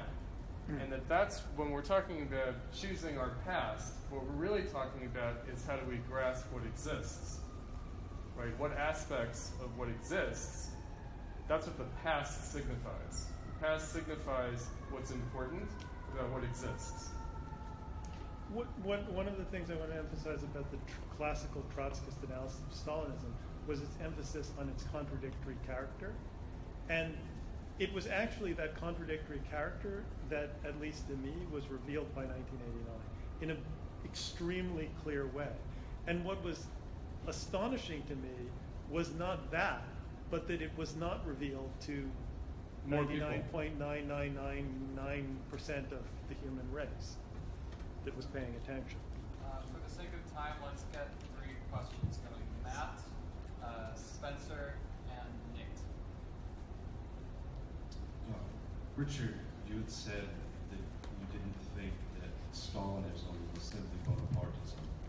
On a similar token, I guess I was curious as to whether you think then that Maoism then is not simply the same as Stalinism, because in fact, at least as I've experienced, that's the way in which it's frequently stated. It's perhaps an oversimplification, but maybe more precisely put that Maoism was in fact actually just anti-Stalinist Stalinism, and how we situated that in this discussion, because we don't really address it directly in the reading group. It's given perhaps more of an indirect treatment through our fora, et cetera, et cetera. So this is where... Hold on, Richard. I wanted to get multiple questions waiting to start the time. Spencer?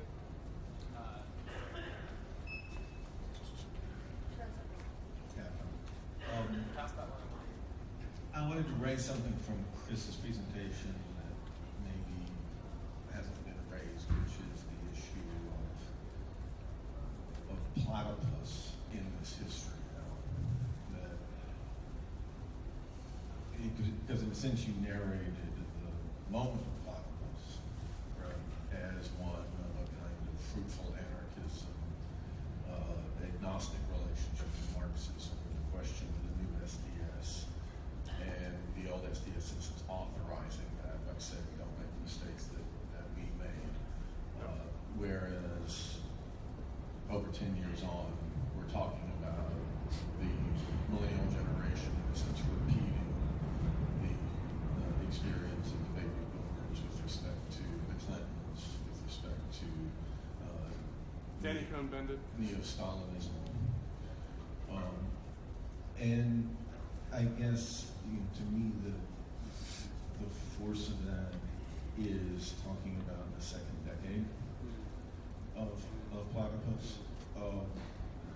And so we weren't talking, in a sense, you were accounting for the beginning of platypus, but not the necessity of platypus now, right? Where it was more a question of what is the prospect, if there's any, of socialism in the present.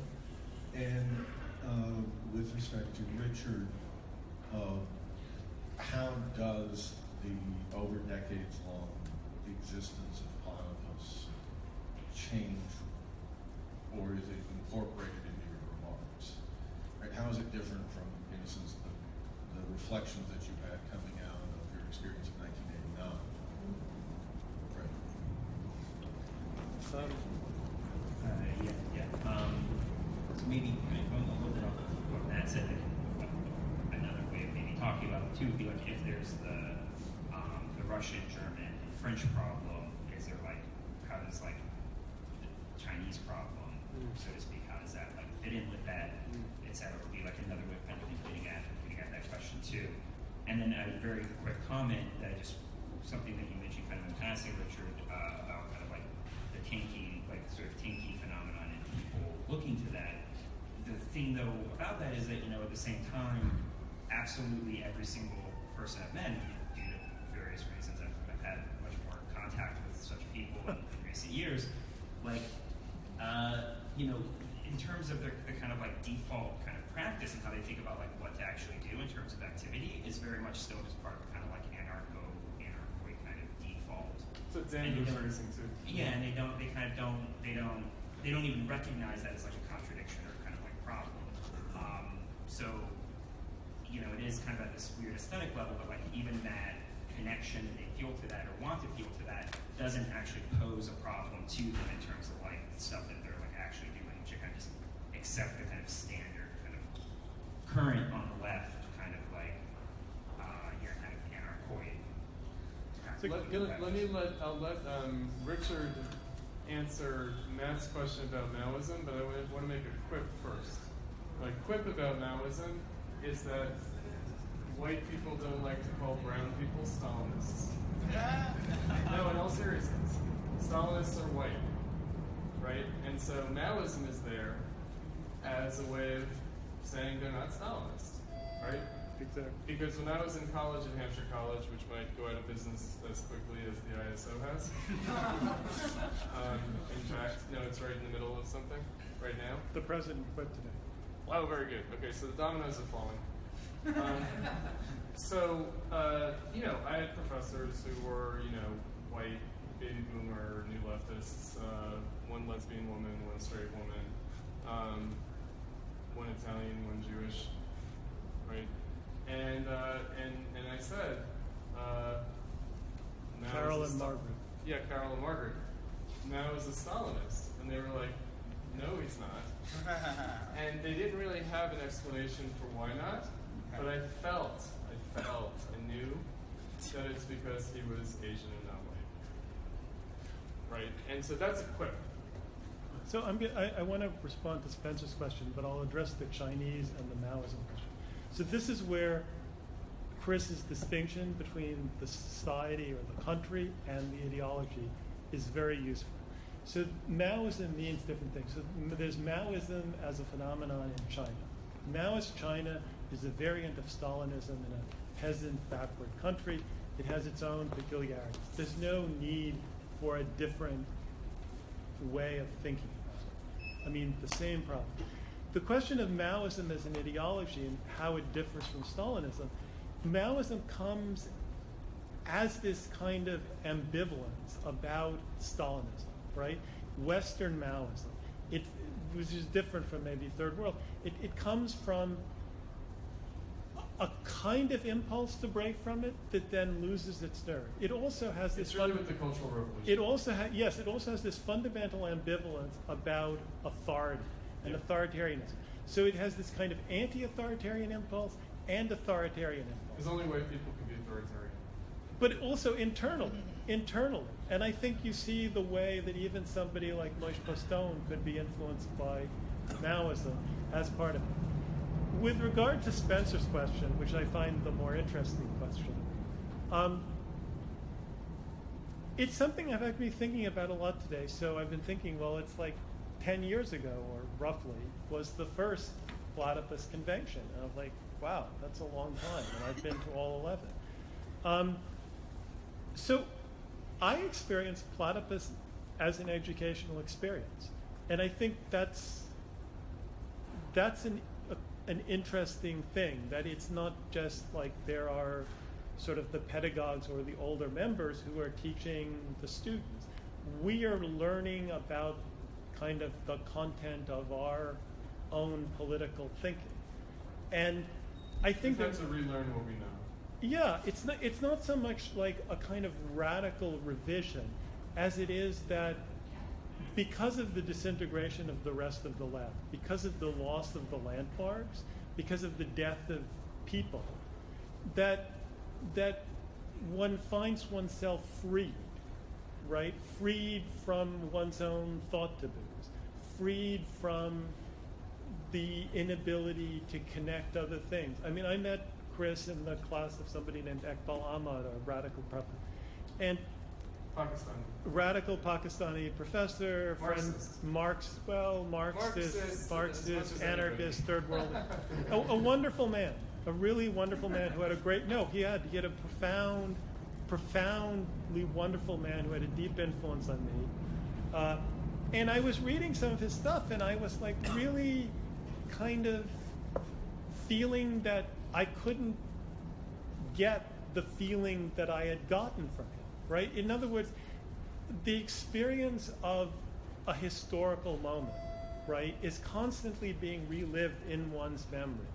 And it's not just about what one officially intellectually believes, it's how one feels a particular experience of history, right? And I realized, well, I don't experience the left in the same way, you know? And that's what I'm constantly learning from Platypus, is that sort of memory, almost a kind of sense memory of what it meant to be a leftist. And also, because I did meet, like, particularly a lot of older leftists, this sense, which I couldn't experience directly, of some sense of once the left had a kind of social purchase and reality that it doesn't now. And that means that the world we live in, the depoliticized world we live in, has profound possibilities hidden in it. Let me say something by way of a final remark and in response to Spencer's question, which is to say 2006. So we started the reading group in 2006. It was the darkest days of the U.S. occupation of Iraq. You know, things were falling apart there. The Democrats made some gains in the fall of 2006 out of that. They made some hay of it, but not as much as people thought they might. And a few things happened in the early days of our reading group that were important.